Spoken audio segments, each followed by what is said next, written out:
Forward Operating Base Blackstone crouched against the desert mountains like a fortress of broken dreams, where the scorching heat turned equipment into furnaces and hope into mirages. In this wasteland of sand and stone, where bullets flew faster than second chances, Alexis Harper was about to prove that the most dangerous person in any room is the one everyone thinks doesn't belong there. They called her worthless with a rifle, a waste of training ammunition, someone who couldn't hit the broadside of a barn if she was standing inside it. But in 72 hours, this same woman would set a kill record that would go down in military history, a record so extraordinary that decades later, snipers would still be trying to break it. Before we jump back in, tell us where you're tuning in from. And if this story touches you, make sure you're subscribed, because tomorrow I've saved something extra special for you. The morning sun painted the rocky terrain in shades of amber and rust as Alexis, Ace, Harper trudged across the compound, her combat boots kicking up small clouds of dust with each step. At 28, she had perfected the art of being overlooked. Shoulders slightly hunched, eyes downcast, moving through the base like a ghost nobody bothered to acknowledge. Her rifle hung across her back like a prop in a play she wasn't meant to star in. "Harper!" Staff Sergeant Trent Lawson's voice cut through the desert air like a rusty blade. "Get your gear. We're heading to the range, and I want to see if you can at least hit the target frame today." A few soldiers within earshot chuckled, the sound mixing with the distant hum of generators and the occasional roar of aircraft overhead. Alexis said nothing, just adjusted her gear and fell in line behind the group heading toward the ranging range. This was her daily routine, public humiliation disguised as training. Forward Operating Base Blackstone housed 3 companies of Marines tasked with securing a volatile border region where insurgent activity had been escalating for months. The base sat in a natural bowl surrounded by rocky hills and narrow canyons, terrain that favored snipers and ambush tactics. It was the kind of place where marksmanship wasn't just a skill, it was the difference between coming home and coming home in a box. Alexis had been assigned to Delta Company, 1st Battalion, 6 months ago, transferred from what her file vaguely described as administrative duties at Camp Pendleton. Her shooting scores during initial assessments had been abysmal, so bad that Captain Jerome Bradley had seriously considered recommending her for non-combat roles. But with personnel shortages and operational demands, even subpar shooters were needed to maintain patrol strength. "All right, listen up," Sergeant Lawson barked as they reached the firing line. "We've got patrol assignments coming up, and I need to know who I can count on when the shooting starts. Harper, you're up first. Let's see if you can at least hit the target frame today." A few soldiers within earshot chuckled, the sound mixing with the distant hum of generators and the occasional roar of aircraft overhead. Alexis said nothing, just adjusted her gear and fell in line behind the group heading toward the ranging range. This was her daily routine, public humiliation disguised as training. The targets were set at 300 meters, standard for combat marksmanship training. Alexis settled into her shooting position, the familiar weight of the M4 rifle feeling both foreign and natural in her hands. This was the performance she'd been giving for 6 months, a carefully orchestrated display of incompetence that protected a secret she couldn't afford to reveal. She lined up her shot, deliberately adjusting her sight picture just enough to ensure a miss without making it obvious she was trying to fail. The first round went wide right. The second clipped the edge of the target. The third missed entirely. "Jesus Christ, Harper," Pierce called out. "My grandmother shoots better than that, and she's been dead for 10 years. More laughter rippled through the group. Alexis kept her expression neutral, a skill she'd perfected over years of hiding in plain sight. She fired the remaining rounds in her magazine, each shot carefully placed to suggest effort without competence. "That's enough, Harper," Lawson said, disgust evident in his voice. "You just wasted more ammunition than some third-world country sees in a month. Magazine change, Owen. Show her how it's done." Private Owen Martinez stepped to the line, his young face serious with concentration. At 19, he was still trying to prove himself worthy of respect from the veteran Marines around him. His shots were decent, not exceptional, but competent enough to earn grudging nods from the watching NCOs. As Owen fired, Alexis studied the terrain beyond the range. Her eyes automatically cataloged wind patterns, elevation changes, and potential firing positions in the surrounding hills.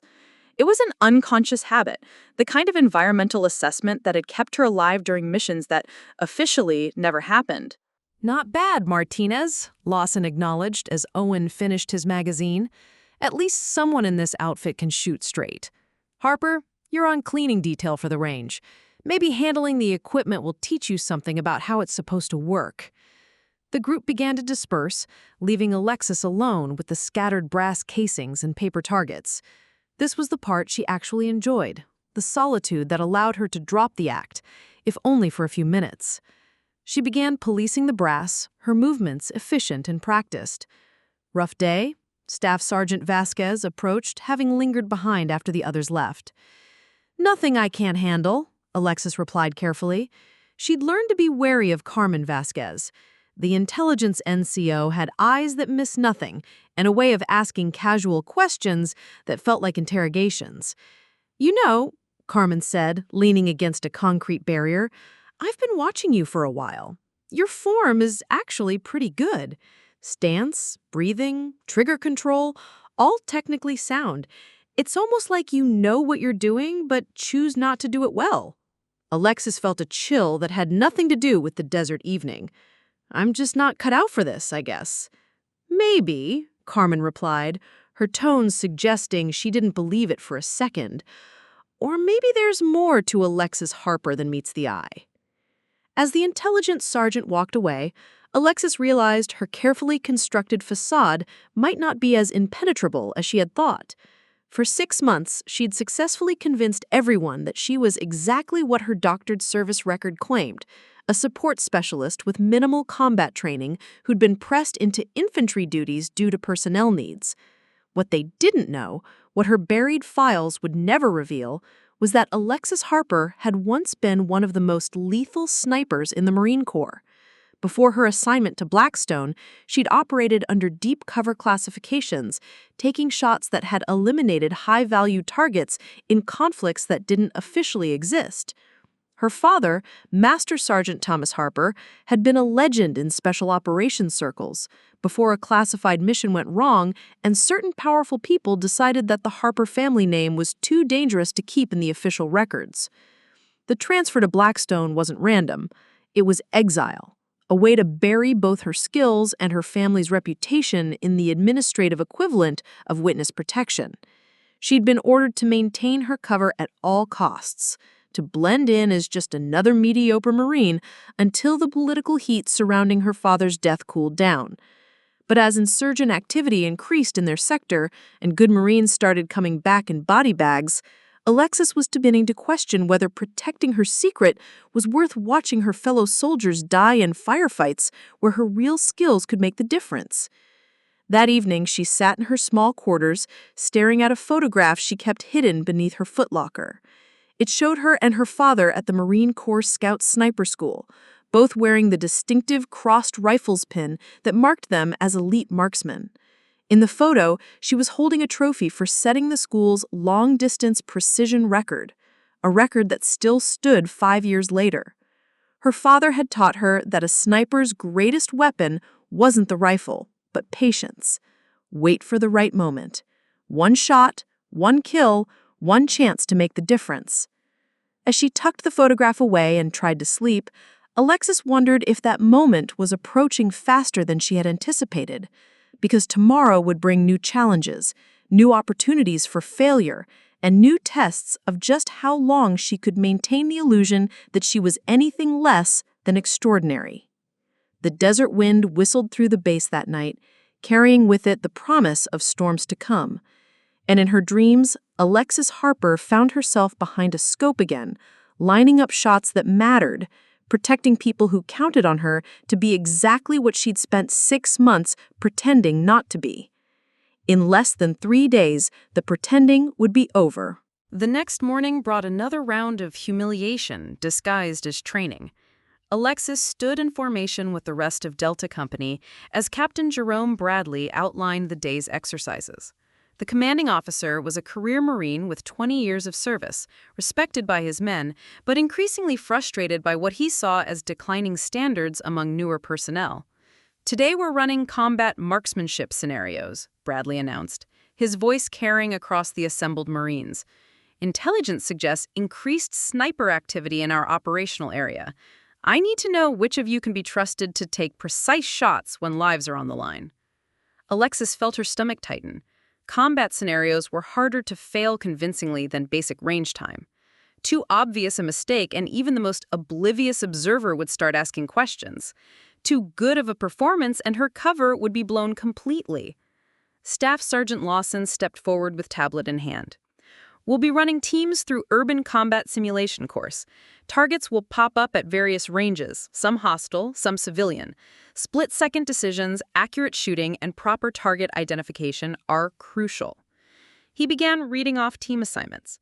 Martinez and Pierce, you're Team 1. Thompson and Rodriguez, Team 2. He paused, looking directly at Alexis with barely concealed disdain. Harper, you're with Williams. Try not to shoot any friendlies. Corporal Brett Williams groaned audibly. At 24, he was considered one of the better marksmen in the company, and being paired with Alexis felt like being anchored to a concrete block in a swimming contest. Seriously, Sergeant? Can't I partner with someone who knows which end of the rifle the bullets come out of? Consider it a leadership exercise, Williams, Lawson replied with a smirk. Maybe you can teach Harper something useful. The simulation course was set up in a mock village constructed from shipping containers and plywood barriers. Targets would pop up at windows, doorways, and rooftops at ranges from 50 to 400 meters. Each team had to clear the course while minimizing civilian casualties and neutralizing all hostile targets. Alexis watched the first two teams run the course. Their performance was decent, but not exceptional, typical for Marines with standard infantry training. Martinez showed promise with his steady shooting, while Pierce struggled with target identification, nearly engaging two civilian targets before his partner corrected him. All right, Harper and Williams, you're up, Lawson called. Harper, you take point.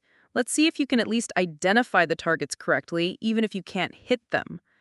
Alexis moved to the starting position, Williams close behind her. She could feel his frustration radiating like heat from an engine. As they advanced through the course, she continued her careful performance of controlled incompetence. The first target popped up, a hostile at 200 meters. Alexis raised her rifle, deliberately overcorrecting for wind that wasn't there, and sent the round wide left. Williams muttered something unprintable under his breath. Jesus, Harper, it's a straight shot. How do you miss that? The second target appeared at a window, this one a civilian. Alexis hesitated appropriately, showing good target identification, but maintaining her facade of poor marksmanship skills. The third target was another hostile, this time at 300 meters. She missed again, but not by as much. Williams stepped in to take the shot. What Alexis couldn't reveal was that every miss was calculated. In her peripheral vision, she was tracking wind patterns, noting the subtle heat shimmer that affected long-range ballistics, and automatically calculating corrections that would have made each shot perfect. It was torture, like being a concert pianist forced to bang on the keys like a toddler. Time, Lawson called as they finished the course. Williams, 4 confirmed hits out of 6 targets. Harper, 0 for 3. Williams basically carried the entire team. The public scorecard showed another dismal performance from Alexis Harper, but privately, Williams had noticed something that bothered him. During the exercise, her muzzle discipline had been perfect, her movement through the course tactically sound, and her target identification flawless. For someone who supposedly couldn't shoot, she moved like someone who understood combat. After the exercise, Private Martinez approached Alexis as she cleaned her weapon. The young Marine had been watching her performances with growing confusion. Harper, can I ask you something? Owen said, glancing around to make sure they weren't overheard. Shoot, Alexis replied, then winced at her choice of words. Your weapon handling is really good. Like, really good. The way you move, your positioning, even your breathing. It's all textbook perfect. But then you miss shots that should be easy. It doesn't make sense. Alexis continued cleaning her rifle, keeping her expression neutral. Maybe I just get nervous when people are watching. Maybe, Owen said, clearly not convinced. But I grew up hunting with my grandfather. I know what good shooters look like, even when they're having off days. And you, he paused, searching for the right words. You look like someone who could shoot if you wanted to. Before Alexis could respond, Corporal Pierce joined them, his usual smirk firmly in place. What are you two discussing? Harper's latest collection of misses? Just talking about equipment maintenance, Owen replied diplomatically. Right, Pierce said, clearly not buying it. Harper, I've got to ask, how did you even make it through basic training? I mean, seriously, did they lower the standards that much, or did you sleep with someone important? The comment hit Alexis like a physical blow, not because of the crude insinuation, but because it reminded her of the whispered conversations that had followed her father's death, the suggestions that the Harper family's success had been built on favoritism rather than skill, that their records and commendations were somehow undeserved. "That's enough, Pierce," Owen said, stepping forward with surprising authority for someone so junior. "Oh, come on, Martinez. Look at her. She can't shoot, she barely speaks up in briefings, and half the time she looks like she's afraid of her own shadow. What exactly is she contributing to this unit?" Alexis stood slowly, her cleaning rod still in her hand. For just a moment, Pierce saw something flicker in her eyes, something cold and dangerous that made him take an involuntary step backward. Then it was gone, replaced by the usual downcast expression. "You're right. I'm not much of a shooter. I'll try to do better." That evening, Staff Sergeant Carmen Vasquez found Alexis in the communications bunker reviewing intelligence reports that technically weren't part of her duties. Carmen had been quietly investigating the discrepancies in Alexis's service record, and what she'd found raised more questions than answers. "Interesting reading?" Carmen asked, settling into a chair across from Alexis. "Just trying to understand the tactical situation better. If I'm going to be out there with these guys, I should know what we're facing." Carmen studied the reports Alexis had been reading. Detailed analysis of insurgent sniper activity, ballistic reports from recent engagements, and terrain studies of potential hide sites. It was advanced material that most infantry Marines wouldn't think to review. "You seem to have a good grasp of counter-sniper operations for someone with your background," Carmen observed. Alexis felt the familiar chill of discovery. "I read a lot. I'm sure you do.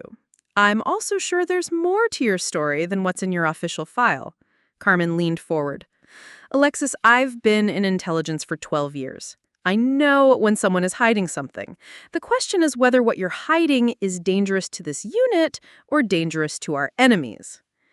For a moment, Alexis considered telling her everything about her father, about her real training, and the political conspiracy that had buried her records and exiled her to this desert outpost. But the conditioning of years of secrecy held firm. "I don't know what you think you see, but I'm exactly what my file says I am." Carmen nodded slowly. "Maybe you are. But if that changes, if you decide you want to tell me who you really are, my door is always open. Because something tells me this unit is going to need every advantage it can get in the coming days." As Carmen left, Alexis returned to the intelligence reports, her trained eye immediately picking up patterns that the analysts had missed. The insurgent sniper activity wasn't random. It was systematic, methodical, and getting closer to their base with each engagement. Someone with advanced training was coordinating these attacks, someone who understood military tactics and had access to quality equipment. More troubling was the escalating accuracy of the attacks.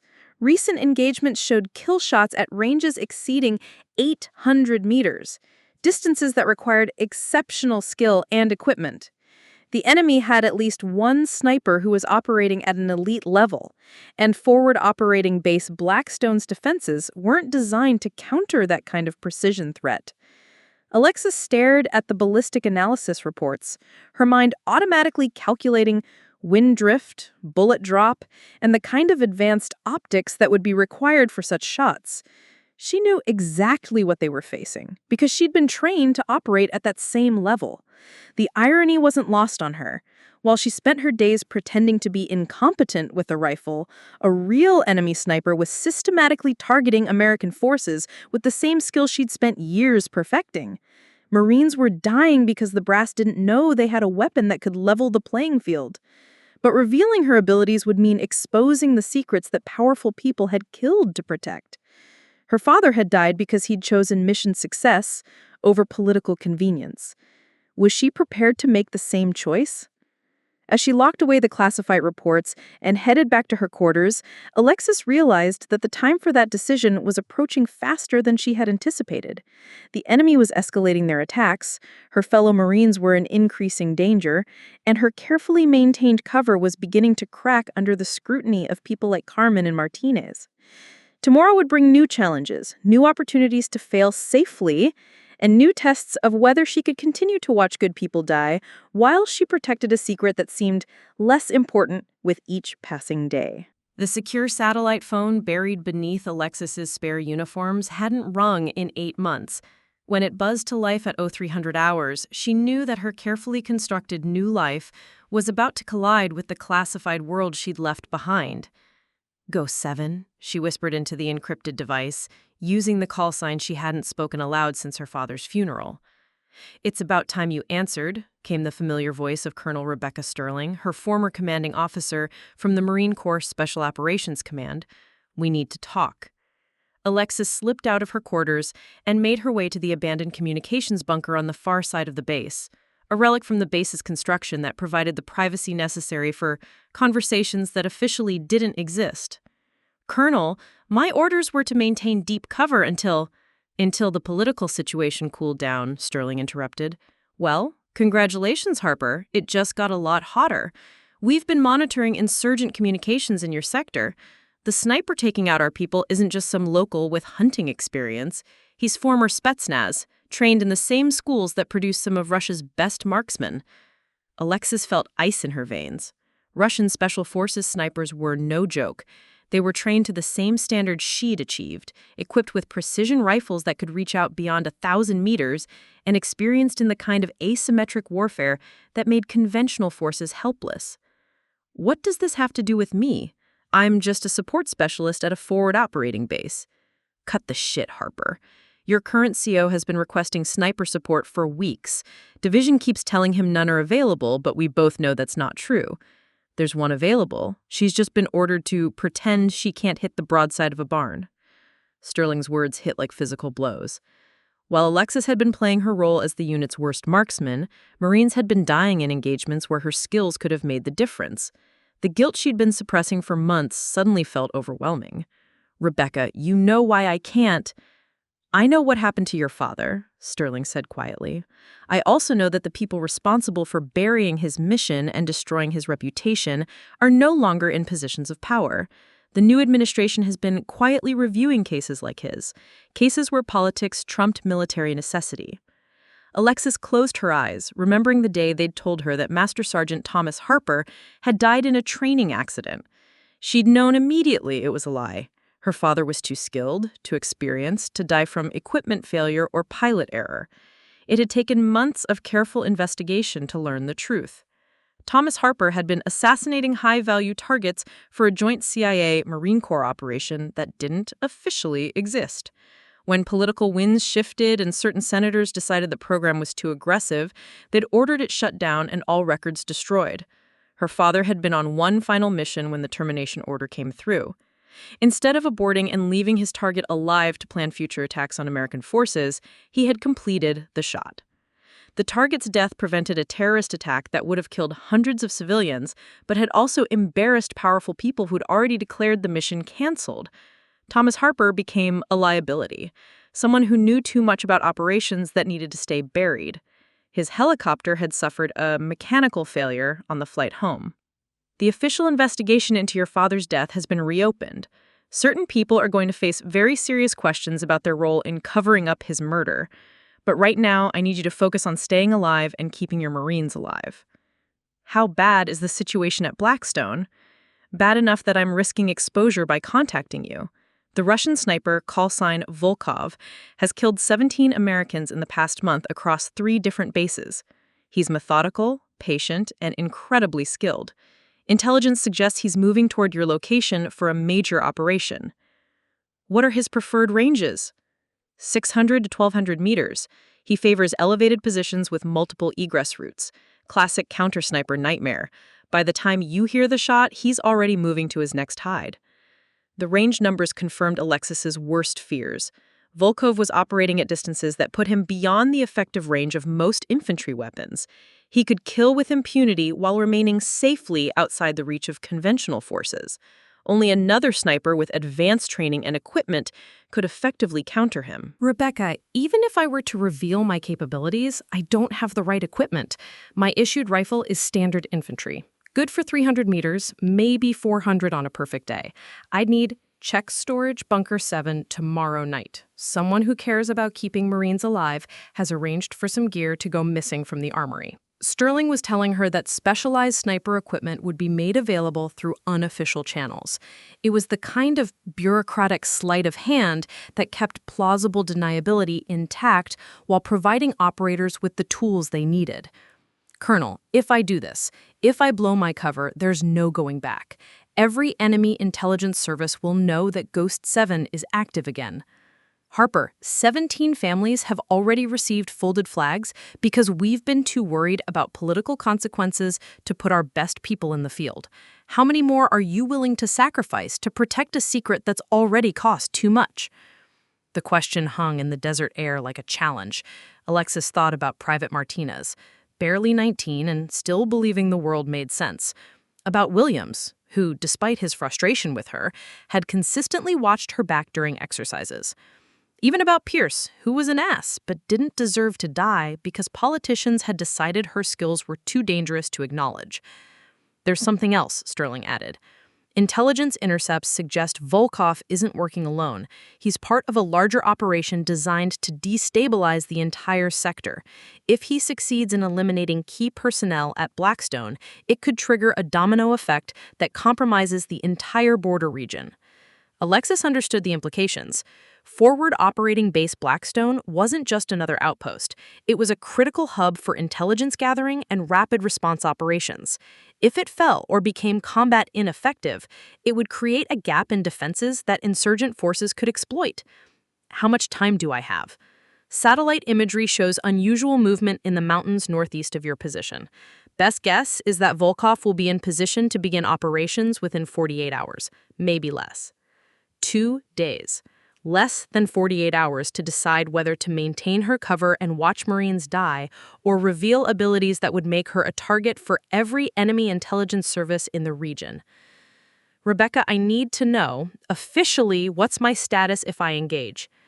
Officially, you're still a support specialist who got lucky in a firefight. Unofficially, you have authorization from the highest levels to use any means necessary to protect American forces. The paperwork to restore your clearances and operational status is already being processed. As the call ended, Alexis sat in the abandoned bunker, staring at the encrypted phone that represented her connection to a world she tried to leave behind. In that world, she wasn't Alexis Harper, the unit's worst marksman. She was Ghost 7, a sniper whose longest confirmed kill was 1,847 meters, a shot that had eliminated a terrorist leader who'd been planning attacks on American embassies. But revealing that identity would mean accepting that her exile was over, that the careful anonymity she'd built was just another casualty of a war that refused to let her go. It would mean trusting that the political climate had changed enough to protect her from the same forces that had killed her father. Most importantly, it would mean acknowledging that she'd spent 6 months watching fellow Marines struggle with threats she could have eliminated, all to protect secrets that mattered less than the lives of the young men and women who counted on her. As she made her way back to her quarters, Alexis realized that the decision had already been made. The only question now was whether she'd have enough time to prepare before Volkov made his move. In her footlocker, beneath the photograph of her and her father, lay another memento she'd kept hidden, a small wooden box containing the bronze star her father had earned for exceptional valor in training exercises. Everyone who mattered knew what those words really meant. Tomorrow, she would begin preparing to earn one of her own. The morning briefing carried an undercurrent of tension that even the most oblivious Marines could feel. Captain Bradley stood before his assembled company with intelligence reports that painted a picture of escalating danger, while Alexis sat in her usual back row position, fighting the urge to speak up about threats she officially shouldn't understand. Intelligence reports significant enemy movement in sectors 7 through 12, Bradley announced, pointing to a tactical map. We've lost contact with 2 observation posts in the past 72 hours. Satellite imagery shows coordinated insurgent activity at levels we haven't seen before. Staff Sergeant Lawson stepped forward with additional details. More concerning are the ballistic reports from recent engagements. Someone out there is making shots that require advanced training and equipment. We're not dealing with farmers carrying hunting rifles anymore. Alexis felt her stomach tighten as she recognized the tactical picture emerging. Volkov was already in position, already beginning his campaign of systematic elimination. The 2 missing observation posts weren't random casualties. They were deliberate moves to blind American forces in preparation for something larger. Private Martinez raised his hand tentatively. "Sir, what kind of range are we talking about for these shots?" "Confirmed kills at ranges exceeding 800 meters. Single shots, center mass hits on moving targets. We're dealing with a professional." The room fell silent as the implications sank in. Marines were trained for close quarters combat, urban warfare, and medium-range engagements. Most had never faced an enemy who could kill them from distances where they couldn't even see the muzzle flash. "Sir," Corporal Williams spoke up, "what's our counter-sniper capability? Do we have anyone who can engage at those ranges?" Bradley's expression darkened. "Division has been promising sniper support for weeks. Every request gets the same response: no assets available. We're on our own." Alexis clenched her fists in her lap, knowing that the real reason for the lack of sniper support was sitting in the back row, ordered to maintain a cover that was becoming more costly by the hour. While bureaucrats debated political ramifications, Marines were dying because the one person who could help them was pretending to be incompetent. After the briefing, she approached Captain Bradley with a suggestion that would test just how committed she was to maintaining her facade. "Sir, I've been reviewing the intelligence reports about the enemy sniper activity." Bradley looked surprised. It was the first time Harper had voluntarily approached him about anything tactical. "And?" "The pattern suggests he's working from elevated positions in the northern ridgeline. If we could get someone up there for counter-surveillance, maybe we could identify his hide sites." The captain studied her with new interest. For someone who supposedly couldn't shoot straight, Harper was showing remarkable tactical insight. That's actually not a bad idea, but it would require putting a team in extremely dangerous terrain with limited backup. "Yes, sir. But if we don't do something proactive, he's going to pick us off one by one from positions we can't even identify." Bradley nodded slowly. "I'll consider it." "Thank you, Harper. That's good thinking." As Alexis walked away, she didn't notice Staff Sergeant Vasquez observing the interaction with intense interest. The intelligence NCO had been building a profile of Alexis Harper that included too many inconsistencies for comfort. And this latest display of tactical acumen was another piece of a puzzle that wasn't adding up. That evening, Alexis made her way to Storage Bunker 7, her heart pounding as she prepared to cross a line that would change everything. The bunker was officially used for surplus equipment, but when she checked the inventory manifest against what was actually stored there, she found exactly what Colonel Sterling had promised. Hidden behind cases of medical supplies was a hard case that shouldn't have existed according to any official records. Inside, wrapped in foam padding, was a weapon that made her breath catch, an M24 sniper weapon system with advanced optics, custom ammunition, and accessories that represented the finest American precision shooting technology. The rifle felt familiar in her hands, like greeting an old friend after years of separation. The scope was military-grade variable power with range-finding capabilities that would allow accurate shooting beyond 1,200 meters. More importantly, it was equipped with a suppressor that would help conceal muzzle flash and reduce sound signature. As she examined the weapon, she found a note tucked into the case. From friends who remember what Ghost 7 accomplished. "Make it count. R.S." Colonel Sterling wasn't just giving her permission to act. She was providing the tools necessary to engage Volkov on equal terms. This wasn't standard infantry equipment.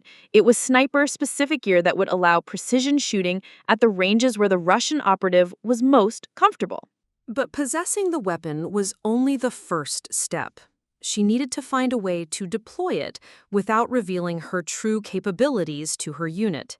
More challenging, she needed to locate Volkov before he could complete whatever operation had brought him to their sector. The next morning brought news that accelerated her timeline dramatically. Private Martinez found her in the maintenance bay, his young face pale with shock. "Harper, did you hear about Sergeant Kim?" "What about him?" Alexis asked, though she already suspected what Martinez was going to tell her. "He was conducting a routine patrol check at Observation Post Delta. Single shot, center mass from an unknown position. The medic said he was dead before he hit the ground." Alexis felt rage building in her chest. Sergeant Kim was a good Marine, married with 2 young children. He died because Volkov was systematically eliminating personnel in preparation for his main objective, and she was the only person at Blackstone with the skills to stop it. "They're saying the shot came from over 1,000 meters," Martinez continued. "Nobody even heard it until it was too late." 1,000 meters. Volkov was operating at maximum range, using distance as both weapon and shield. At that range, conventional forces were helpless. They couldn't see him, couldn't engage him, and couldn't predict where he'd strike next. "Owen," Alexis said carefully, "what do you know about long-range shooting?" "Not much. My grandfather taught me to hunt, but we never shot beyond 300 yards. Why?" "Just curious. This enemy sniper has everyone spooked." That afternoon, during what was supposed to be routine equipment maintenance, Alexis used her access to the communications bunker to monitor intelligence traffic. What she discovered made her blood run cold.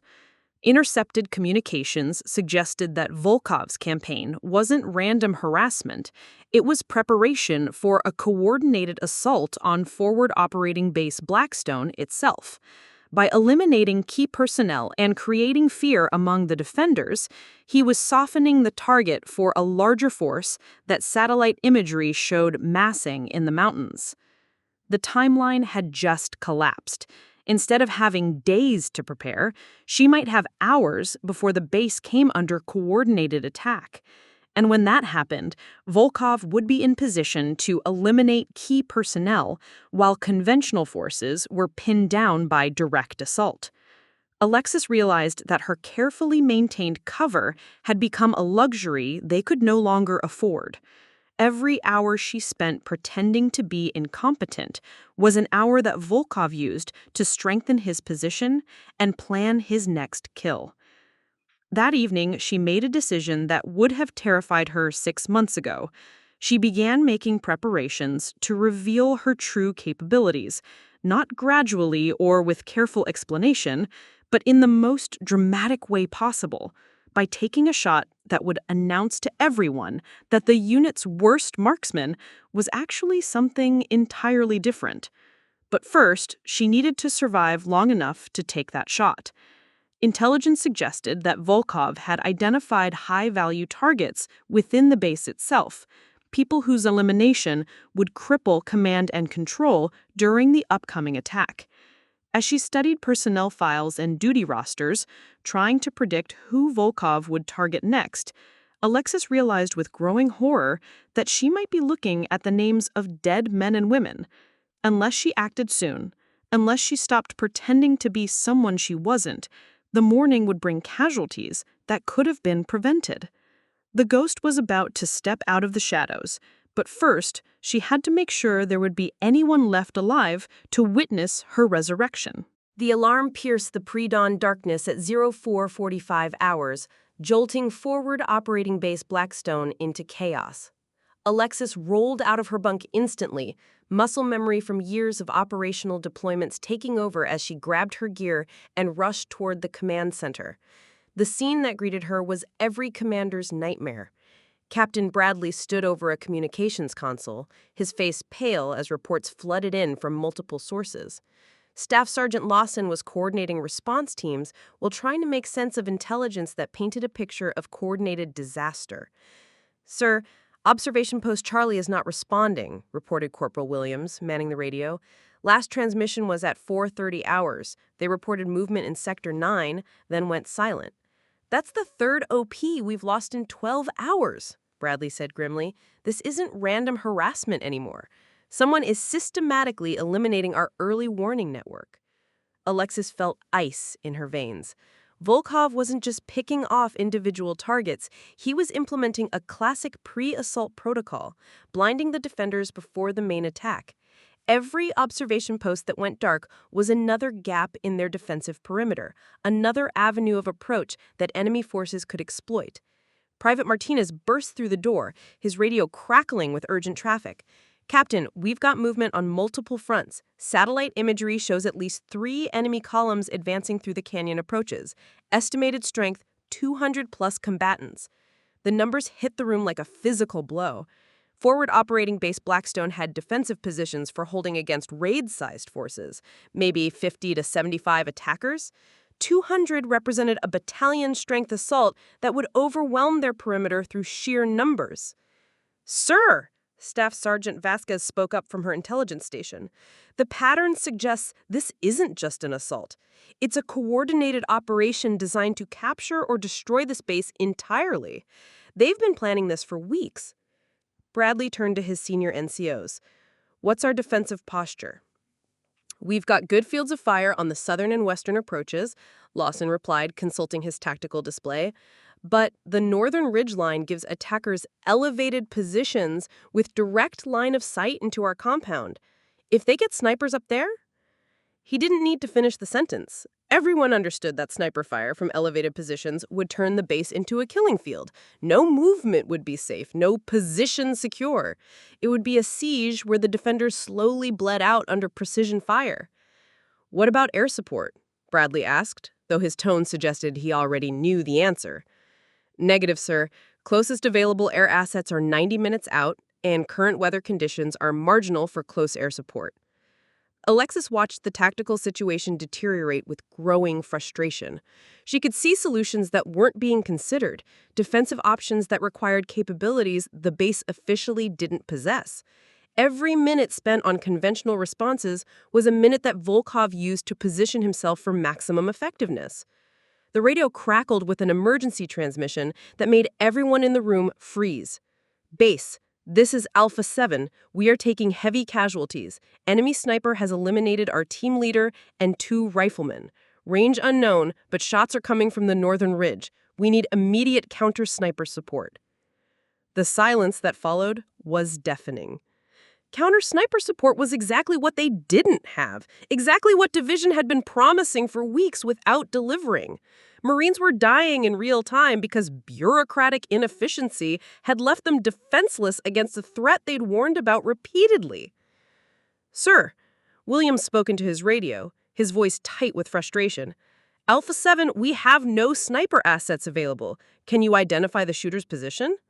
"Negative, base. No muzzle flash, no sound signature. He's using a suppressed system at extended range.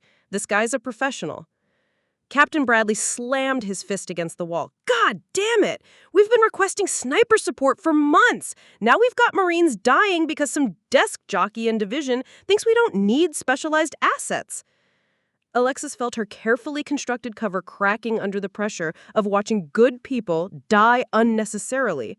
In her mind, she was already calculating angles and ranges, identifying potential hide sites on the northern ridge that would provide the elevation and concealment Volkov needed for his deadly work. The tactical radio erupted with another urgent transmission. "Base, this is Bravo 4. We've lost contact with our forward observation team. Last report indicated movement in multiple sectors, requesting permission to fall back to secondary positions." "Granted," Bradley replied immediately. "All forward elements conduct fighting withdrawal to predetermined fallback positions. Do not present stationary targets." But Alexis knew that falling back would only delay the inevitable. Without counter-sniper capability, Volkov could continue eliminating key personnel while conventional forces retreated into increasingly smaller defensive perimeters. Eventually, they'd be trapped in the base itself, unable to maneuver while taking precision fire from elevated positions. Private Martinez approached her during a brief lull in the radio traffic. "Harper, you've been studying those intelligence reports about enemy tactics. Do you have any ideas about how to deal with this sniper?" The question hung in the air like a challenge. Alexis realized that her months of careful tactical analysis hadn't gone unnoticed. People were starting to turn to her for insights that went beyond her supposed capabilities. The northern ridge offers multiple hide sites with overlapping fields of fire, she said carefully. Classic sniper terrain. Whoever's up there has probably prepared multiple positions and can move between them without being detected. So how do we root him out? Alexis looked around the command center, seeing desperate faces that reflected the hopelessness of their tactical situation. They needed solutions, not more analysis of problems they already understood. You'd need another sniper, she said quietly. Someone who understands how he thinks, who can predict his movements and engage him at the ranges he's comfortable with. But we don't have anyone like that, Martinez replied with bitter frustration. Alexis felt the weight of her secret pressing down like a physical burden. No, she said, her voice barely audible. We don't. The radio crackled again with devastating news. Base, this is Delta 2. Our squad leader is down. Single shot, center mass from unknown position. We are combat ineffective and requesting immediate evacuation.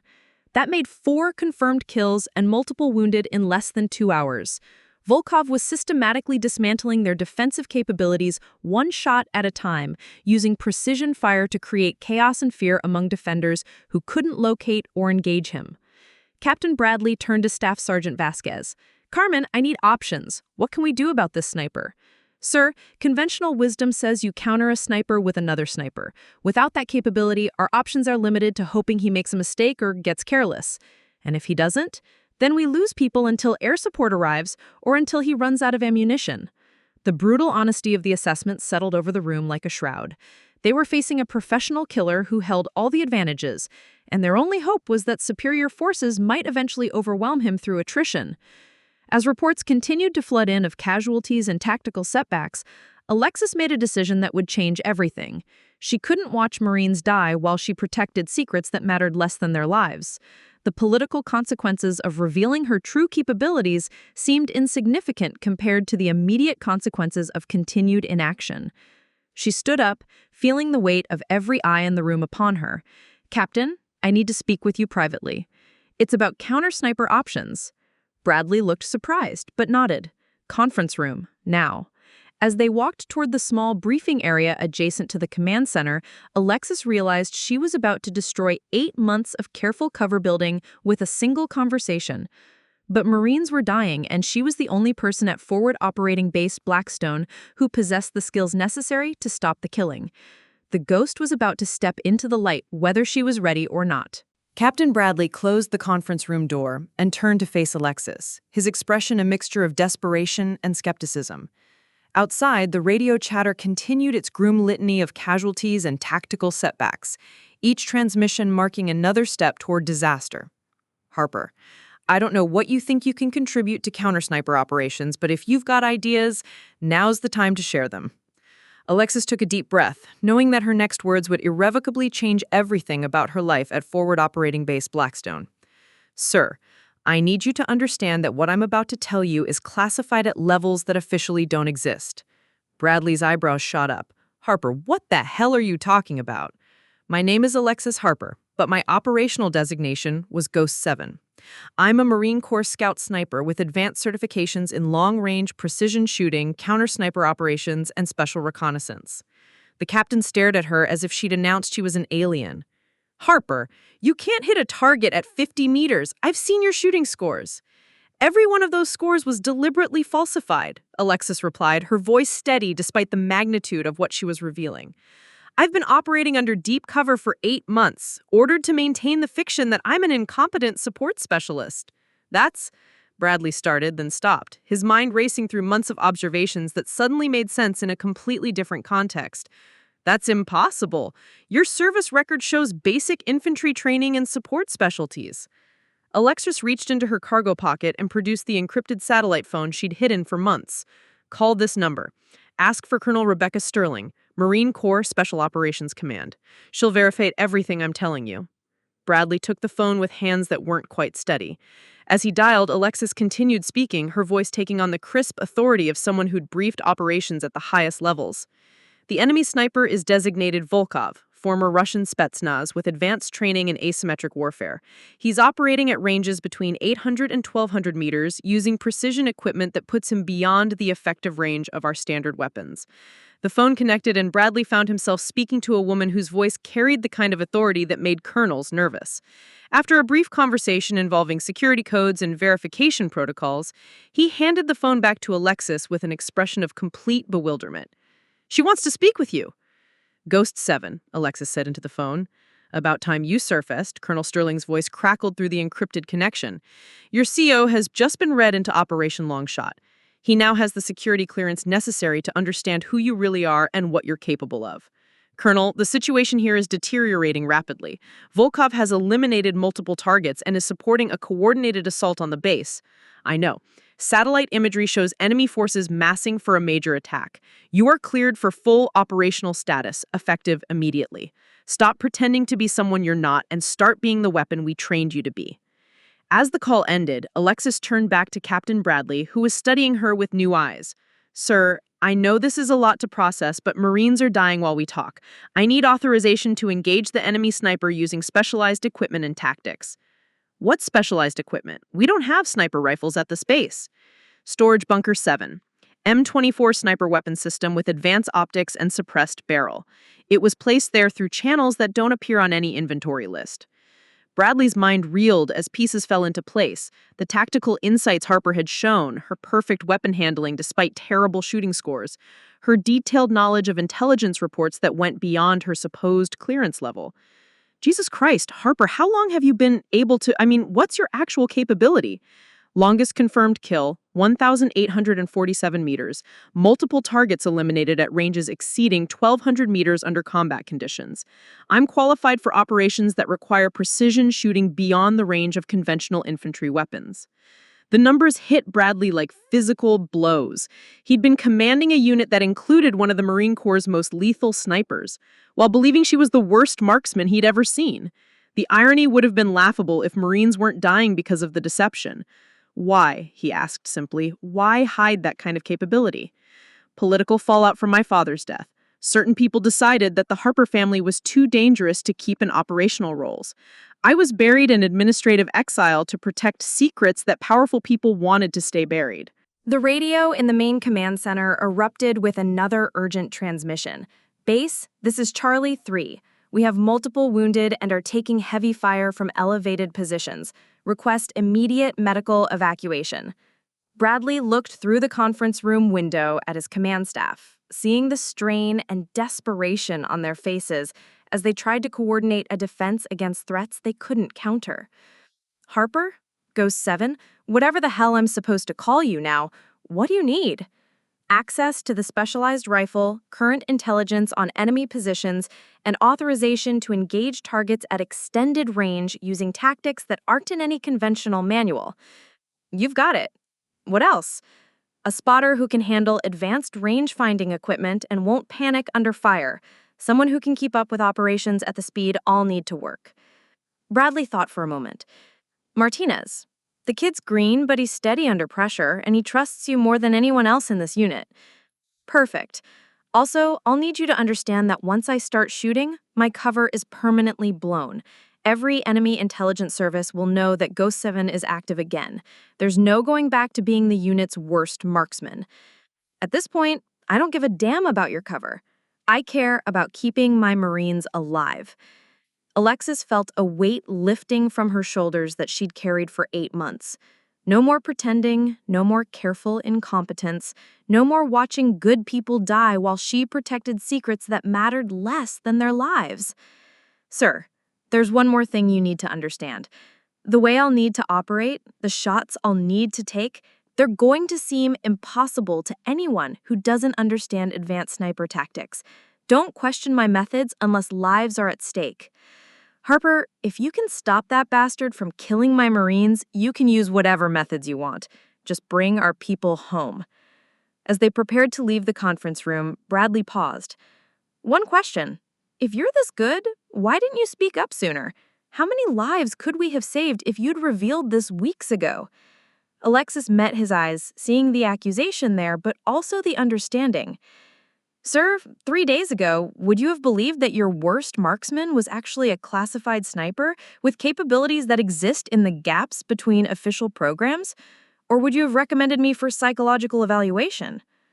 Bradley nodded slowly. Point taken. Let's go save some Marines. As they walked back into the command center, Alexis felt the familiar calm that came with accepting a mission that mattered. The ghost was about to become visible, and Volkov was about to discover that he'd made a fatal error in choosing Forward Operating Base Blackstone as his hunting ground. The real war was about to begin. Preparing and narrating this story took us a lot of time, so if you are enjoying it, subscribe to our channel.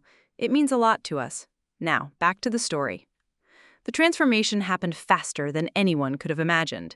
Within minutes of Captain Bradley's authorization, Alexis had retrieved the M24 from Storage Bunker 7 and was conducting a weapons check with the precision of someone who'd performed the ritual thousands of times. Private Martinez watched in amazement as the woman he'd known as the unit's worst marksman handled the specialized rifle like it was an extension of her own body. "Ma'am," Owen said quietly, "I have to ask, how long have you been able to do this?" Alexis adjusted the scope's eye relief and checked the suppressor mounting. "Since before you enlisted, probably. But that's not important right now. What matters is whether you can handle being my spotter in a situation where mistakes get people killed." "I can handle it," Martinez replied with more confidence than he felt. "What do you need me to do?" "Range finding, wind assessment, target designation, and keeping track of enemy movement while I'm focused downrange." She handed him a laser rangefinder that looked far more advanced than standard infantry equipment. "This will give us precise distances to potential targets. At the ranges we'll be working, even small errors in range estimation can mean the difference between a hit and a miss." Captain Bradley approached their position, carrying intelligence reports and tactical updates that painted an increasingly desperate picture. "Ghost 7, latest intelligence puts enemy forces within 800 meters of our perimeter. Volkov eliminated 2 more Marines in the past 20 minutes, both clean headshots from concealed positions." Alexis studied the topographical maps, her mind automatically analyzing sight lines, elevation advantages, and potential hide sites. After months of enforced mediocrity, being able to think and plan like the sniper she'd always been felt like taking her first breath after nearly drowning. "Sir, I need to get to elevated terrain that gives me overlapping fields of fire with Volkov's likely positions. The water tower on the east side of the base offers the height and angles I need." "That tower is completely exposed," Bradley protested. "You'll be a sitting duck up there." "Only if Volkov can see me before I see him. And that's not going to happen." Alexis's voice carried a confidence that made everyone in earshot turn to look at her. This wasn't the hesitant support specialist they'd known for months. This was someone who spoke with the authority of experience in life-and-death situations. They moved toward the water tower under cover of smoke grenades, Martinez carrying the rangefinder and backup equipment, while Alexis hauled the M24 and enough ammunition for an extended engagement. As they climbed the service ladder, the sounds of battle grew more intense. Automatic weapons fire, the crack of rifle shots, and the occasional explosion of rocket-propelled grenades. "Jesus," Martinez breathed as they reached the observation platform. "You can see everything from up here." The elevated position provided a commanding view of the northern ridgeline where Volkov was operating, as well as clear sight lines to the canyon approaches where enemy forces were advancing. More importantly, it offered the kind of long-range shooting position that would allow Alexis to engage targets at the distances where she was most effective. She began setting up the rifle with movements that were both swift and methodical.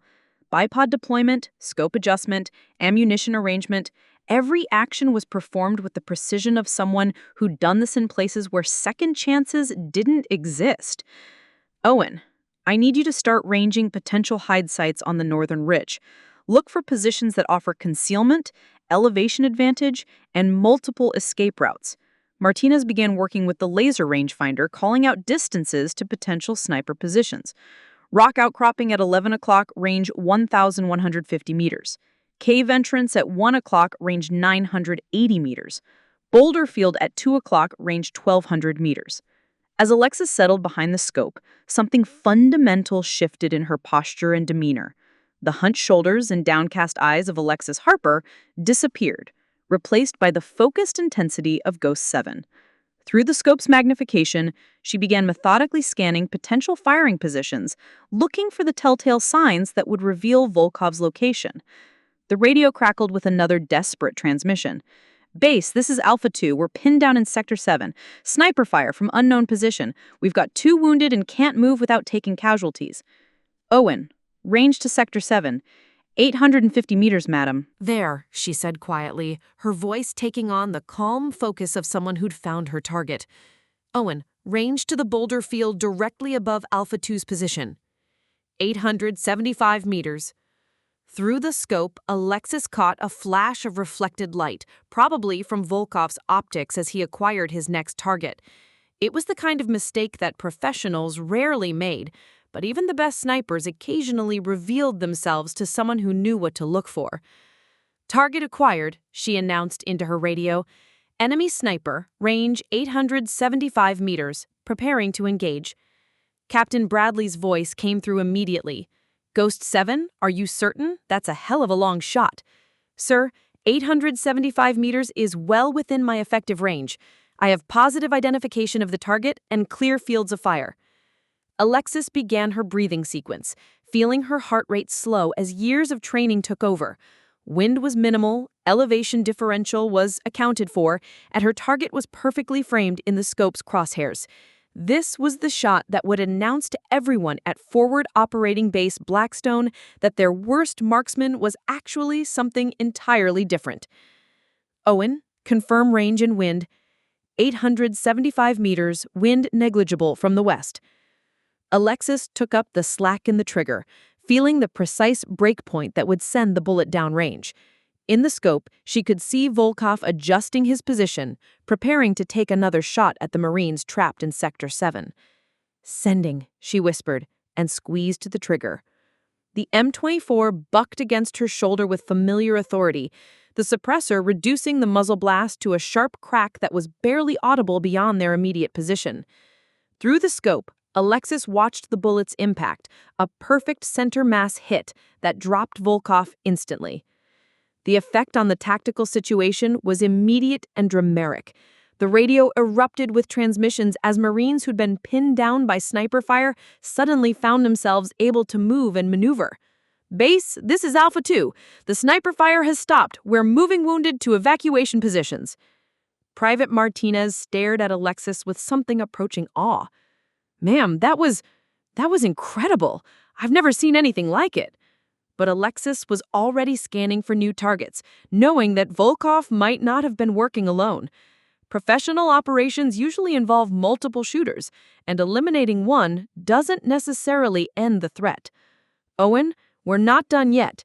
Start scanning for secondary positions. If there are other snipers out there, they'll be repositioning now that we've revealed our location. As if summoned by her words, muzzle flashes began appearing from multiple positions along the ridgeline. Volkov hadn't been working alone. He'd been part of a coordinated sniper team that was now engaging the Marines with renewed intensity. Ma'am, I count at least 3 more shooters at ranges between 600 and 1,000 meters. Alexis smiled grimly. After months of hiding her capabilities, she was finally able to do what she'd been trained for. Then we better get to work. Range the closest position first. The hunt was on, and Ghost 7 was back in her element. What happened over the next 47 minutes would be analyzed by military historians for decades. In less than an hour, Alexis Harper would set a record that would redefine what was considered possible in long-range precision shooting, a performance so extraordinary that it would become the gold standard for sniper operations worldwide. Second target, 11 o'clock, range 950 meters, Martinez called out, his voice steady despite the magnitude of what he was witnessing. Through his rangefinder, he could see muzzle flashes from a position that was systematically engaging Marines trying to evacuate wounded. Alexis tracked to the new position, her movements fluid and economical. The second sniper had made the mistake of maintaining sustained fire from the single location, allowing her to pinpoint his exact position through scope observation and sound triangulation. Wind call? She asked, settling behind the scope. 2 miles per hour from the west, gusting to 4. At 950 meters, wind drift would push the bullet approximately 6 inches right at current conditions. Alexis made the adjustment automatically, her scope's mil-dot reticle, allowing precise compensation for both distance and environmental factors. The second shot was even more impressive than the first. The target was partially concealed behind rocks, presenting only a small portion of his upper torso as a viable target area. To Marines watching from other positions, it seemed impossible that anyone could make such a shot under combat conditions. But for Ghost 7, it was simply applying skills she'd perfected in environments where failure meant dead Americans and successful terrorist attacks. The bullet found its mark with surgical precision, eliminating the threat and allowing another group of Marines to reach safety. Base, this is Bravo Team. Sniper fire from the northern positions has ceased. We're moving to extract wounded from Sector 6. Captain Bradley's voice came through the radio with a mixture of amazement and disbelief. Ghost 7, confirm your status. Are you actually eliminating these targets? Confirmed, sir. 2 targets neutralized, continuing to scan for additional threats. But even as she spoke, Alexis was tracking movement that suggested the enemy snipers were adapting to her presence. Professional shooters didn't usually work in such large groups, which meant this operation was bigger and more coordinated than anyone had anticipated. Owen, I'm seeing movement at extreme range. Can you get a read on that ridgeline position at our 2 o'clock? Martinez adjusted his rangefinder, struggling with the distance. Ma'am, I'm getting 1,400 meters. That's really, really far. 1,400 meters was beyond the effective range of most military snipers. It was the kind of distance where atmospheric conditions, bullet drop, and wind drift combined to make accurate shooting extraordinarily difficult. Most marksmen wouldn't even attempt an engagement at that range. But through her scope, Alexis could see the distinctive profile of a Barrett 50 caliber anti-material rifle being positioned on the distant ridge. That weapon could punch through vehicle armor and concrete barriers, making it a threat not just to individual Marines, but to critical infrastructure within the base itself. Owen, that's a 50 cal setup. If he gets that weapon into action, he can start taking out our generators, communications equipment, and hardened positions. Can you reach him at that distance? Alexis was already running calculations in her head. Bullet drop, wind drift, atmospheric pressure, temperature effects on ballistics. At 1,400 meters, she'd be pushing the M24 system to its absolute limits. I can reach him. Whether I can hit him is another question. She began adjusting her scope for the extreme range shot, making corrections that took into account factors most shooters never had to consider. At that distance, even the curvature of the Earth became a factor in bullet trajectory. Ma'am, Martinez said quietly, even if you miss, won't that shot give away our position to every enemy in the area? Owen, if I miss this shot, that 50 cal is going to turn this base into rubble. Our position won't matter if there's no base left to defend. The radio crackled with urgent transmissions as Marines throughout the operational area reported the Barrett rifle being brought into firing position. Everyone understood the implications. Once that weapon opened fire, the tactical situation would shift dramatically in favor of the attackers. Alexis steadied herself for the most difficult shot of her career. At 1,400 meters, the bullet would take nearly 3 seconds to reach the target, during which wind conditions could change, the target could move, or any number of variables could affect the outcome. Sending, she whispered, and took the shot. Through the scope, she watched the bullet's trace for what seemed like an eternity. At maximum magnification, she could see the target beginning to adjust his position, unaware that death was already traveling toward him at over 2,800 feet per second. The impact was visible even at that extreme range, a sudden collapse of the figure behind the Barrett rifle as the bullet found its mark with impossible precision. The effect on enemy operations was immediate and catastrophic. Without their heavy weapons specialist, the coordinated assault began to falter. But Alexis wasn't done yet. Over the next 30 minutes, she would eliminate targets at ranges that defied belief. A sniper at 1,200 meters who was engaging Marines in the southern sector, another at 890 meters who had pinned down a medical evacuation team, and finally, a shooter at 1,650 meters who was attempting to coordinate enemy movements from a command position. Each shot was a masterpiece of precision shooting, accounting for variables that most people couldn't even pronounce: wind speed and direction at multiple altitudes, atmospheric pressure changes, temperature effects on powder burn rates, and the complex ballistics of long-range trajectory. By the time the engagement ended, Ghost 7 had eliminated 9 enemy snipers at ranges varying from 875 to 1,650 meters, with every shot resulting in an immediate save of American lives. The longest shot, 1,650 meters, shattered existing military records and would stand as a benchmark for precision shooting for decades to come. But the numbers only told part of the story. What made the performance truly extraordinary was the context. 9 perfect shots under combat conditions, with lives hanging in the balance, while enemy forces were actively trying to locate and eliminate the shooter responsible for dismantling their entire operation.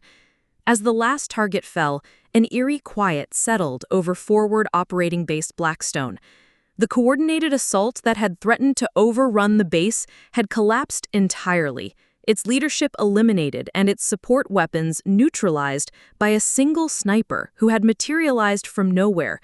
Private Martinez looked at Alexis with something approaching reverence. "Ma'am, what you just did, that was impossible."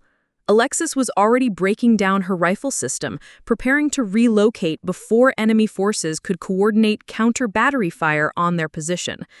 "Owen, in this business, impossible is just another word for difficult, and difficult is what we train for." The radio erupted with congratulations and situation reports as Marines throughout the area confirmed that sniper fire had ceased and enemy forces were withdrawing in disarray. Captain Bradley's voice cut through the chatter with barely controlled emotion. "Ghost 7, this is Base Command. Initial casualty reports indicate you saved approximately 37 American lives in the past hour. The engagement is being classified as one of the most successful single sniper operations in Marine Corps history." The debriefing room at Forward Operating Base Blackstone had never hosted a meeting quite like this one. Word of Ghost 7's performance had traveled through military communications networks with the speed of wildfire. And within hours, the small desert outpost was receiving calls from the Pentagon, Special Operations Command, and intelligence agencies that most Marines didn't know existed. Alexis sat at the conference table, still wearing her combat gear, surrounded by people who were struggling to reconcile the woman they'd known for 8 months with the sniper who just redefined what was considered possible in long-range precision shooting. The transformation was so complete that some of them kept staring as if she might suddenly revert back to the incompetent support specialist they remembered. Captain Bradley opened the session with numbers that sounded impossible even when spoken aloud. 9 confirmed kills at ranges from 875 to 1,650 meters. Engagement duration, 47 minutes. Ammunition expended, 9 rounds. American casualties prevented, estimated 37 Marines who would have died without intervention. Staff Sergeant Lawson, who had spent months mocking Alexis's shooting abilities, sat in stunned silence. The man who had publicly humiliated her just days earlier was now faced with the reality that he'd been insulting one of the most capable snipers in the Marine Corps. "I don't understand," he finally said, his voice barely above a whisper. "Harper, the shooting scores, the range performance, everything we saw for 8 months was a carefully maintained fiction," Alexis replied without malice. "I was ordered to maintain a cover identity that concealed my actual capabilities. Every missed shot, every fumbled drill, every moment of apparent incompetence was deliberate." Private Martinez, who had served as her spotter during the engagement, spoke up with barely contained excitement. "Sir, you should have seen her work. The calculation she was making in her head, the way she read wind and atmospheric conditions, the precision of every movement. It was like watching someone speak a language the rest of us don't even know exists." Staff Sergeant Carmen Vasquez leaned forward, her intelligence training finally making sense of observations she'd been cataloging for months. "The inconsistencies in your performance, the tactical knowledge that exceeded your supposed clearance level, the way you analyze threat reports. You are hiding in plain sight." Sometimes the best place to conceal something valuable is somewhere everyone can see it, but no one expects to find it. For 8 months, I was the person nobody took seriously, which made me effectively invisible. Corporal Pierce, who had been among her harshest critics, struggled to find words. Harper, ma'am, I owe you an apology that I don't even know how to begin. The things I said, the way I treated you. You treated me exactly the way I wanted to be treated. Your dismissal wasn't personal, it was based on the evidence you were given.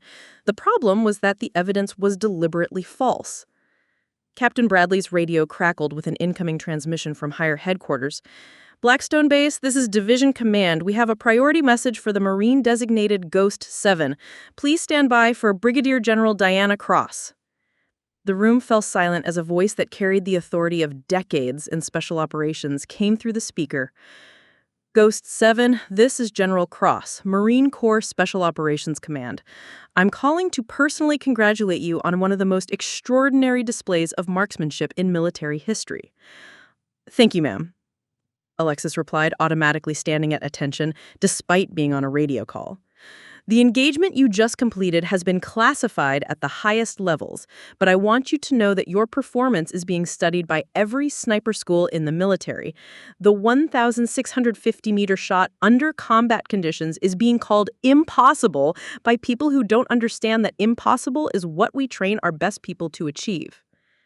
The general continued, more importantly, the lives you saved today represent families who will see their Marines come home instead of receiving folded flags.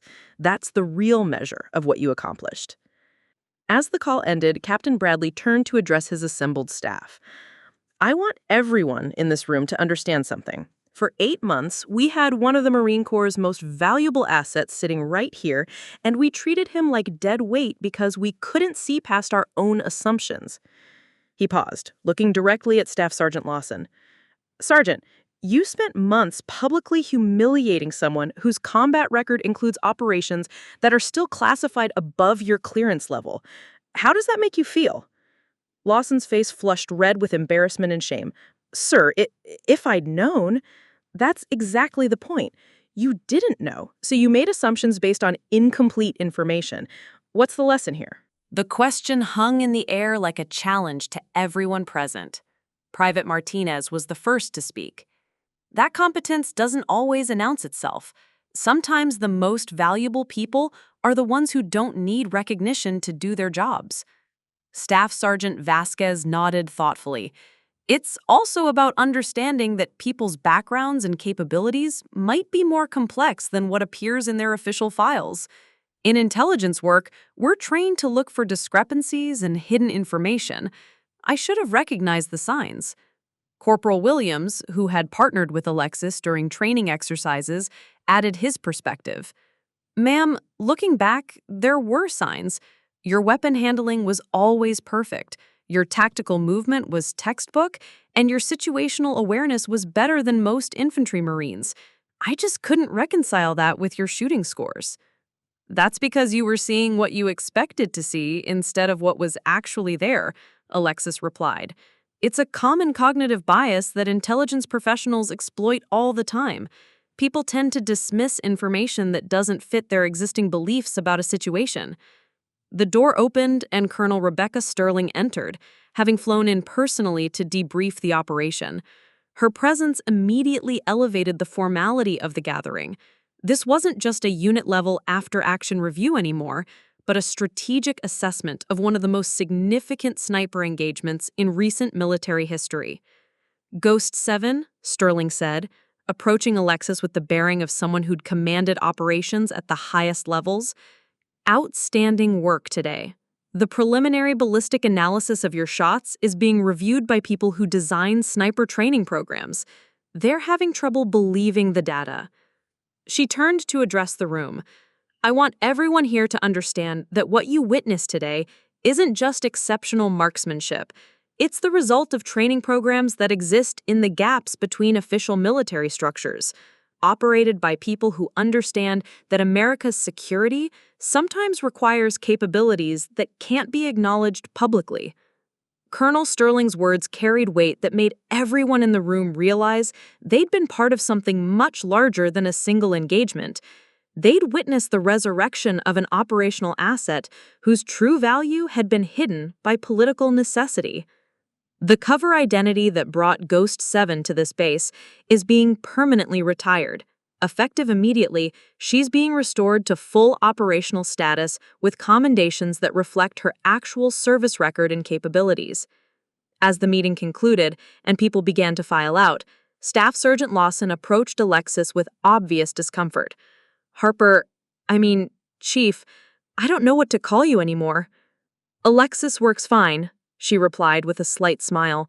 "The rank and title were always less important than the mission. I want you to know that I'll be recommending you for every commendation and recognition that I'm authorized to submit. What you did today, what you've been capable of all along, I'm sorry we never saw it. Sergeant, you saw exactly what I wanted you to see. The failure wasn't in your observation. It was in a system that required someone with my capabilities to hide them for political reasons." As Lawson walked away, Private Martinez approached with a question that had been bothering him since the engagement ended. "Ma'am, what happens now? Do you go back to special operations, or do you stay here with us?" Alexis looked around the room at people who had become, despite everything, a kind of family. They'd treated her badly because they hadn't known better, but they'd also accepted her as one of their own when acceptance mattered. "Owen, that's a decision I haven't made yet, but I can tell you this. Whether I stay or go, none of you will ever again have to face a threat like today's without knowing that someone has your back." The legend of Ghost 7 had been reborn, but more importantly, 37 Marines were going home to their families because sometimes the most dangerous person in any fight is the one everyone thinks doesn't matter. 3 weeks after the engagement that had redefined what was possible in precision shooting, Alexis stood on the observation platform of the water tower where she'd made her legendary shots. The desert landscape stretched endlessly before her, but the view had changed fundamentally. Where once she'd seen terrain that concealed threats, she now saw ground that belonged to the Marines of Forward Operating Base Blackstone. The official reports had been filed, classified at levels that ensured the full story would never be told publicly. But within the tight-knit military community that understood such things, word had spread like wildfire. Ghost 7 was operational again, and the enemy sniper threat that had plagued the entire region had been eliminated in a single afternoon by one person who'd been hiding in plain sight. Colonel Sterling found her there, carrying papers that would determine the next chapter of Alexis's military career. "Enjoying the view?" she asked, settling against the platform railing. "Thinking about choices," Alexis replied, "and consequences. The Pentagon wants you back in special operations immediately. Full reinstatement, promotion to gunnery sergeant, assignment to Marine Special Operations Regiment. You be working with the best equipment, the most challenging missions, and people who understand what you're capable of." It was everything Alexis had lost 8 years ago, when politics had buried her father's mission and forced her into exile. Full recognition, respect from peers who operated at her level, and the chance to use her skills without pretending to be someone she wasn't. "But," she asked, sensing hesitation in Sterling's voice, "but Captain Bradley has submitted a formal request to retain you here as Chief Scout Sniper for the entire sector. He's arguing that Forward Operating Base Blackstone represents a critical intelligence position that requires permanent sniper assets to maintain security." Alexis smiled at the captain's bureaucratic maneuvering. "And what's the real reason he wants me to stay?" "Same reason his Marines have been asking me not to transfer you. They figured out that having Ghost 7 on their team means they get to go home alive when situations go sideways." It was true. In the weeks since the engagement, the dynamic at Blackstone had changed completely. Marines who once dismissed her now sought her opinions on tactical matters. Training exercises included scenarios where her expertise made the difference between simulated success and failure. Most importantly, everyone understood that they were part of a unit that possessed capabilities most forward operating bases could only dream of. Private Martinez appeared at the base of the tower, calling up to them. "Ma'am, Captain Bradley requests your presence in the briefing room." there's been a development. As they climbed down, Alexis realized that her decision was being influenced by factors she hadn't considered when she'd first arrived at Blackstone. These Marines had become more than just fellow service members. They'd become people whose safety mattered to her personally. The briefing room was packed with the entire command staff, plus several faces Alexis didn't recognize. Marines from other units in the sector who had come specifically to hear what Captain Bradley had to say. "Ladies and gentlemen," Bradley began, "I want to talk about what we've learned from recent events and how that affects our operations going forward." He gestured to a tactical map that showed the entire border region. 3 weeks ago, this sector was considered one of the most dangerous postings in our area of operations. Enemy sniper activity was systematically degrading our operational effectiveness and forcing us into defensive postures that limited our mission capability. Today, that threat has been completely eliminated. Not reduced, not contained, eliminated. The difference was having a single person with the right capabilities in the right place at the right time. Staff Sergeant Lawson stepped forward carrying a folder that looked suspiciously official. "Ma'am, the entire command staff has signed a petition requesting that you accept permanent assignment as our chief scout sniper for the entire sector. We know you have options, but we want you to know how much we value what you bring to this unit." The gesture touched Alexis more than she had expected. These were people who had treated her badly for months, not out of malice, but out of ignorance. Now they were admitting their mistakes and asking her to trust them with her future. Staff Sergeant Vasquez added her perspective. "Chief, since your identity was revealed, we've had 3 different intelligence requests from other units asking to borrow our sniper assets for operations in their sectors. Word has gotten out that Blackstone has capabilities that can handle threats other bases can't manage." Corporal Williams, who had partnered with her during countless training exercises, offered a more personal perspective. "Ma'am, speaking for the enlisted Marines, we sleep better knowing you're here. When we go out on patrol, we know that if something goes wrong, if we get in over our heads, there's someone back here who can reach out and touch problems at distances most people can't even see." The room fell silent as everyone waited for her response. Alexis looked around at faces that had become familiar over 8 months of careful deception, seeing respect that had been earned through demonstrated competence rather than demanded through rank or reputation. "Colonel Sterling," she said finally, "what would my assignment parameters be if I stayed here?" "Full autonomy over sniper operations in the sector, authority to train designated marksmen, and operational control over any long-range precision missions. Essentially, you'd have the authority to implement counter-sniper protocols based on your own assessment of threats." It was more authority than most Marines ever received, recognition that her expertise in this specialized field exceeded that of anyone else in the command structure. "There's one more thing," Captain Bradley added. "Private Martinez has requested assignment as your permanent spotter and student. He wants to learn advanced marksmanship from someone who's proven capable of the impossible." Alexis looked at Owen, seeing determination in his young face that reminded her of herself at that age. "Owen, advanced sniper training isn't like anything you've experienced. It requires dedication that most people can't maintain and standards that don't allow for good enough. Ma'am, I've seen what's possible when someone operates at your level. I want to learn from the best, even if it means being held to standards that seem impossible." The decision crystallized in that moment. Alexis realized that her choice wasn't really between special operations and forward operating base Blackstone. It was between being one exceptional sniper among many in an elite unit, or being the person who built something new in a place where her presence made a unique difference. "Colonel Sterling, please inform the Pentagon that I'm declining the special operations assignment. I'll be staying here as chief scout sniper for the sector." The room erupted in restrained celebration. Marines didn't cheer, but the collective exhale of relief was audible. There are conditions, Alexis continued. I want authority to implement training programs that bring the entire unit up to advanced standards for precision shooting.